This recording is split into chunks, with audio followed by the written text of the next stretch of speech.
Bangladesh police বাহিনীর গুরুত্বপূর্ণ ৩টি পদে ১ দশকেরও বেশি সময় ধরে দায়িত্ব পালন করেছেন বেনজির আহমেদ। এই সময়ের মধ্যে নানা ঘটনায় বারবার আলোচনায় এসেছেন সম্প্রতি নতুন করে বিতর্কের মুখে পড়া এই সাবেক আইজিপি। ২০১৫ সালের জানুয়ারি থেকে ২০২০ সালের ১৪ এপ্রিল পর্যন্ত র্যাবের মহাপরিচালক হিসেবে দায়িত্ব পালন করেছিলেন মিস্টার আহমেদ। এরপর ওই বছরের ১৫ এপ্রিল থেকে ২০২২ সালের ৩০ সেপ্টেম্বর পর্যন্ত আইজিপি ছিলেন তিনি। ১৯৮৮ সালে পুলিশ বাহিনীতে যোগ দেওয়া মিস্টার আহমেদকে বিশ্লেষকদের কেউ কেউ মনে করেন স্বাধীন বাংলাদেশের ইতিহাসে সবচেয়ে প্রভাবশালী আইজিপি, যার বক্তৃতা ও বিবৃতিতে ক্ষমতাসীন রাজনৈতিক দলের প্রতি সমর্থনের বহিঃপ্রকাশ ছিল প্রায় নিয়মিত ঘটনা। পুলিশের শীর্ষ পদে থাকা অবস্থাতেই বেনজির আহমেদ মার্কিন নিষেধাজ্ঞায় পড়ে ব্যাপক সমালোচনার জন্ম দেন। এছাড়াও বিভিন্ন সময়ে বিভিন্ন ইস্যুতে বিতর্কে জড়িয়েছেন তিনি।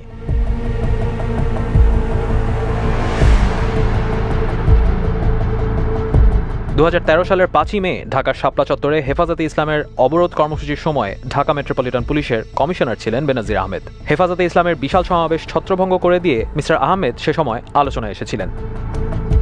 ৫ই মে শাপলা চত্বরের সমাবেশে হেফাজতে ইসলামের কয়েকজন নেতা ঘোষণা দিয়েছিলেন যে তাদের দাবি না মানা পর্যন্ত তারা শাপলা চত্বরে অবস্থান করবেন। এরকম প্রেক্ষাপটে পরিস্থিতি নিয়ন্ত্রণে আনতে সেদিন মধ্যরাতেই সেখানে অভিযান চালানো হয়, আর ডিএমপি কমিশনার হিসেবে ওই অভিযান পরিচালনার দায়িত্ব ছিল মিস্টার আহমেদের ওপর।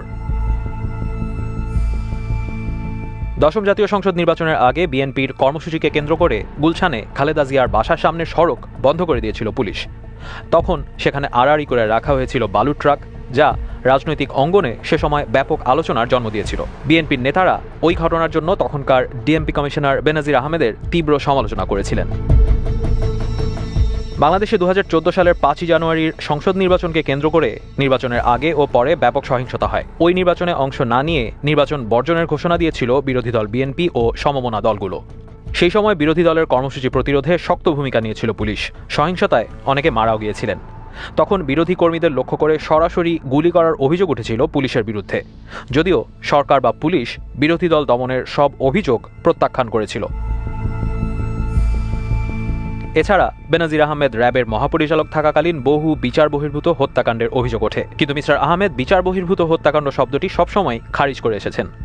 র্যাবের মহাপরিচালক হিসেবে কর্মরত থাকার সময় তিনি বলেছিলেন বিচার বহির্ভূত হত্যাকাণ্ড একটি সস্তা প্রচারণা।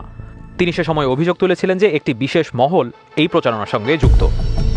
পুলিশ প্রধান হিসেবে কর্মরত থাকার সময়ও তিনি পুলিশের বন্দুকযুদ্ধের পক্ষে মন্তব্য করেছিলেন। বিশ্লেষকদের অনেকেই মনে করেন পেশাগত দায়িত্ব পালনকালে বারবার অভিযোগ উঠলেও সবসময় রাজনৈতিক প্রশ্রয় পেয়েছেন বেনজির আহমেদ। গত মাসে একটি পত্রিকায় তার দুর্নীতি নিয়ে প্রতিবেদন প্রকাশের আগ পর্যন্ত তার বিরুদ্ধে কোনো তদন্ত বা সরকারি কোনো অনুসন্ধানের কথা শোনা যায়নি।